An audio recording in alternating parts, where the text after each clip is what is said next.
ಅಕಾಲಿಕ ಮರಣಕ್ಕಾಗಿದೆ. ಅಂತ್ಯಕ್ರಿಯೆ ಮಾಡಲು ಅವಕಾಶ ಮಾಡಿಕೊಡಿಸುವುದು.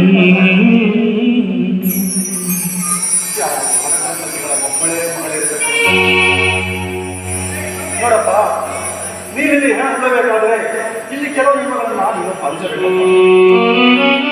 ಈ ಜಾಗದ ನೆಲತೆರಿಗೆಯಾಗಿ ನೀನು 1,000 ರೂಪಾಯಿಗಳನ್ನು, ನನ್ನ ಕಾಣಿಕೆಯಾಗಿ 100 ರೂಪಾಯಿಗಳು ಹಾಗೂ 5 ಸೇರು 1 ಪಾವು ಅಕ್ಕಿಯನ್ನು ಕೊಟ್ಟು ಹಣವನ್ನು ಕೊಡಬೇಕಪ್ಪ. ಏ ಸ್ವಾಮಿ, ನನ್ನ ಮಗಳ ಬಗ್ಗೆ ನಾವು ಕಾಸು ಕೊಡಬೇಕು. ಹೌದಪ್ಪ, ಹೌದು. ಇದು ನಗರ ಪ್ರದೇಶ. ಇಲ್ಲಿ ನೀವು ಜನವನ್ನು ಸುರಲಿಸಬೇಕಪ್ಪ. ಹಣ ತಂದಿಲ್ಲ ಸ್ವಾಮಿ, ನಾವು ಈ ಹಣ ತಂದಿದ್ದೀವಿ.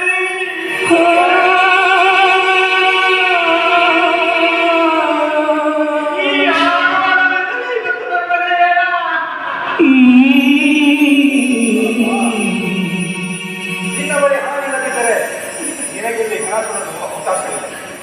ಒಂದು ಕೆಲಸ ಮಾಡು, ನಿನ್ನ ಹಣವನ್ನು ಎಲ್ಲಾದರೂ ತೆಗೆದುಕೊಂಡು ಹೋಗಿ ರಸ್ತೆ ಬದಿಯಲ್ಲಿ ಹಳ್ಳ ಸ್ವಾಮಿ ಇಷ್ಟವಾದರೆ ಮುನ್ಸಿಪಾಲ್ಟಿಯವರೇ ಕೊಟ್ಟು ಬೇಡ, ಬೇಡ, ಬೇಡ, ಬೇಡ, ಬೇಡ. ನನ್ನ ತಂದೆ ತಾಯಿ ಬರಲಿ, ನನ್ನ ಮನೆಯನ್ನ ಮುಡ್ಕೋ ಸಿಗಡಿ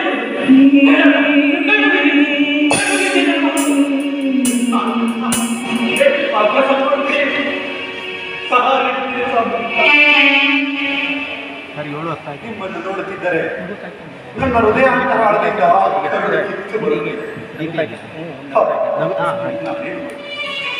ನಾನು ನಿಮಗೆ ಸಹಾಯ ಮಾಡದಷ್ಟು ಸಹಾಯಕನಾಗಿದ್ದೇನೆ.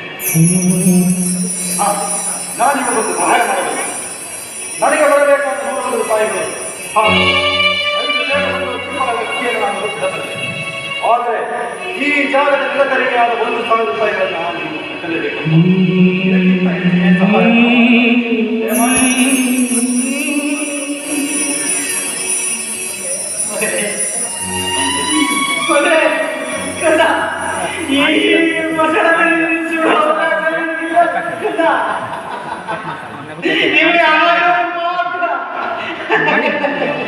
ಜಯ ಜಯ, ನಮ್ಮ ಮಗಳನ್ನ ಮಸಂಬರಿಸಲು ಸಾಧ್ಯ ಇಲ್ಲ.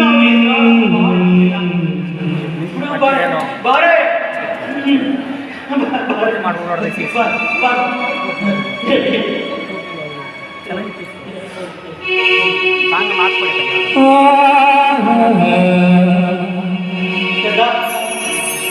ನಿನ್ನನ್ನು ಬಾಳ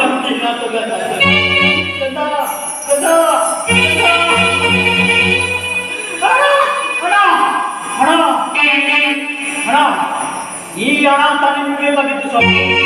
ಈ ಹಣದಿಂದ ನನ್ನ ಮಗಳು ಹಾಳಾಗಿದ್ದಾಳೆ. ಹಣ ಹಣ ಈ ಹಣಕ್ಕೆ ತಾನೇ ತಗೊಳ್ಳಿ.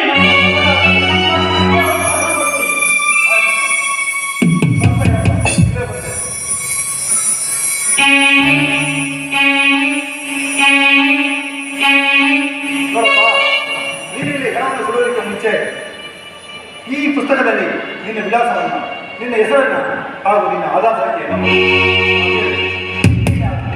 ನಿನ್ನ ಹೆಸರೇನು, ನಿನ್ನ ಊರು ಯಾವುದು, ಎಲ್ಲೋ ಹುಟ್ಟಿ ಎಲ್ಲೋ ಬೆಳೆದಿದ್ದೀನಿ, ಈಗ ಇಲ್ಲಿದ್ದೀನಿ. ತಿರುಗಾಳಿ ಸಿಕ್ಕಿದ ತರಗತಿ ಹಾಕಿಸ್ಕೊಂತಿಲ್ಲ ಇನ್ನೆಲ್ಲ ಪುಸ್ತಕ ಇದ್ರೆ ಜಗದೀಶ ಇವನು ಎತ್ತಿ ಎಲ್ಲ ಸುತ್ತು ಮಲಗಿರುವ